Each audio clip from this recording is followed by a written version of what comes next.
Caregiver হলেন এমন একজন ব্যক্তি যিনি অসুস্থ, বৃদ্ধ, শিশু বা বিশেষ চাহিদাসম্পন্ন মানুষের শারীরিক ও মানসিক যত্ন নেন। তারা রোগীর দৈনন্দিন কাজ যেমন খাওয়া দাওয়া, ওষুধ সেবন ও স্বাস্থ্যবিধি বজায় রাখার কাজগুলো দেখভাল করেন। বয়স্ক মানুষ ও একক পরিবারের সংখ্যা বৃদ্ধি এবং কর্মজীবী মানুষের ব্যস্ততার কারণে দেশে দিন দিন বাড়ছে কেয়ারগিভারের চাহিদা। ডিমান্ডটা এখন প্রচুর, কারণ এখন নিউক্লিয়ার ফ্যামিলি হওয়ার কারণে আমাদের বাবা মা, শ্বশুর শাশুড়ি কিংবা বয়স্ক মানুষজন বাসায় যারা আছেন তাদেরকে কিন্তু সার্বক্ষণিক দেখার কেউ নেই। আগে যৌথ পরিবার ছিল, চাচা, ফুপু, খালা কেউ না কেউ দেখতো। আর এখন আমাদের কর্মসংস্থান বৃদ্ধির কারণে মহিলারা কিন্তু প্রচুর বাইরে কাজ করে। সো যত দিন যাচ্ছে তত কিন্তু প্রবীণদের সেবার নিডটা খুব বেড়ে যাচ্ছে।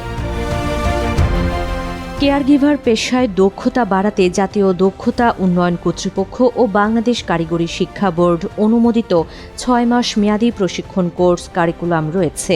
জনশক্তি কর্মসংস্থান ও প্রশিক্ষণ ব্যুরোর অধীনে বেশ কিছু সরকারি টেকনিক্যাল ট্রেনিং সেন্টার থেকে 3 ও 6 মাস মেয়াদী কেয়ারগিভার কোর্স করার সুযোগ রয়েছে। কোর্সের সুযোগ রয়েছে বেসরকারি প্রতিষ্ঠানেও। তাদেরই একটি ভরসা ইনস্টিটিউট। রাজধানীর ইসিবি চত্বরের পাশে অবস্থিত এই ইনস্টিটিউট প্রতিষ্ঠিত হয় 2021 সালে। গেল 5 বছরে 2049 জন নারী পুরুষকে কেয়ারগিভার সহ বিভিন্ন অকুপেশনে প্রশিক্ষণ দিয়েছে প্রতিষ্ঠানটি। কেয়ারগিভিং কোর্সগুলো আছে লেভেল 2 জেনারেল কেয়ারগিভিং, একটু সবার জন্য। তারপর আছে লেভেল 3 যারা লেভেল 2তে কম্পিটেন্ট হয়। তারপর আমরা লেভেল 3তে করে থাকি। লেভেল 3তে 4টি পার্ট আছে: elderly person, dementia caregiving, infant toddler যেটা চিলড্রেনদের জন্য, আর হলো স্পেশাল নিডস। তো এই পুরো 5টি কোর্সে আমাদের এখানে ট্রেনিং দেওয়া হয়। যারা কেয়ারগিভার থাকে আমরা তাদের চাহিদাটা বেশি, আর ইনশাল্লাহ আগামীতে হয়তো বা এটার চাহিদাটা আরও বেড়ে যাবে। তাই আমি চাচ্ছি যেন এই কোর্সটা করে একজন ট্রেনার, অথবা যদি ট্রেনার হতেও যদি না পারি, যেন আমি কাউকে সহযোগিতা করতে পারি। মূলত আমার বাইরে যাওয়া হবে, যার কারণে আমি এই কোর্সটা সম্পর্কে একটু নলেজ নিয়ে আমি যেন ভবিষ্যতে বিদেশে গিয়েও কাজটা চালিয়ে যেতে পারি। মানসম্মত প্রশিক্ষণের পরপরই চাকুরির সুযোগ তৈরি হয় কেয়ারগিভারদের। বেতনও বেশ ভালো, তবে শিশুর চেয়ে বয়স্ক মানুষের কেয়ারগিভারের বেতন বেশি।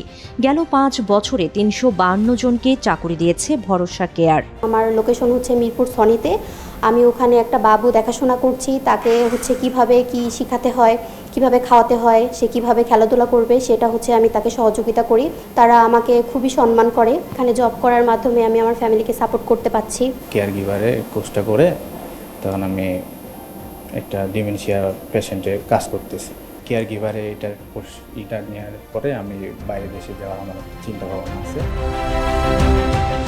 ন্যূনতম এসএসসি বা সমমানের পরীক্ষায় পাশ হলেই কেয়ারগিভার এর কোর্স করা যাবে। 18 থেকে 45 বছর বয়সের মধ্যে প্রশিক্ষণ নেওয়া যায়, তবে থাকতে হবে সেবা দেওয়ার ও প্রতিশ্রুতি রক্ষার মানসিকতা। একজন কেয়ারগিভারের সেই গুণটা অবশ্যই থাকতে হবে, ধৈর্য থাকতে হবে, মানবিক হতে হবে, আর সবচেয়ে বড় যেটা কমিটমেন্ট ছাড়া এই কাজ করা একদমই সম্ভব না। আমরা কিন্তু প্রতিনিয়ত এই ঝামেলায় পড়ি যে সকালে বলে গেছে আসবো, আমি একটা রোগীর বাসায় পাঠাবো, সে আজকে বিকালে তার এখানে এসেই করার কথা, বিকালে সে আসলো না, এরকম আছে। তো কমিটমেন্টটা খুব জরুরি, এটাও তাকে শিখতে হবে।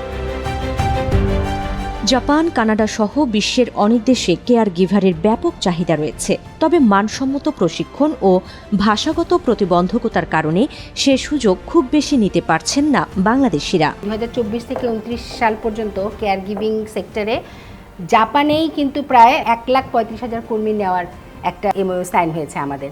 কিন্তু আমরা জাপানে প্রচুর লোক কেন পাঠাতে পারছি না? কেয়ারগিভিং শেখাতে পারলেও আমরা ভাষাটা শেখাতে পারছি না। জাপানি ল্যাঙ্গুয়েজ না জানলে জাপানে যেয়ে কাজ করাটা কিন্তু খুব টাফ। অনেক ইনস্টিটিউশন আছে কিন্তু খুব নিয়ম অনুযায়ী, নিয়ম মেনে সততার সাথে কাজ করছে, এরকম কিন্তু খুব কম প্রতিষ্ঠান।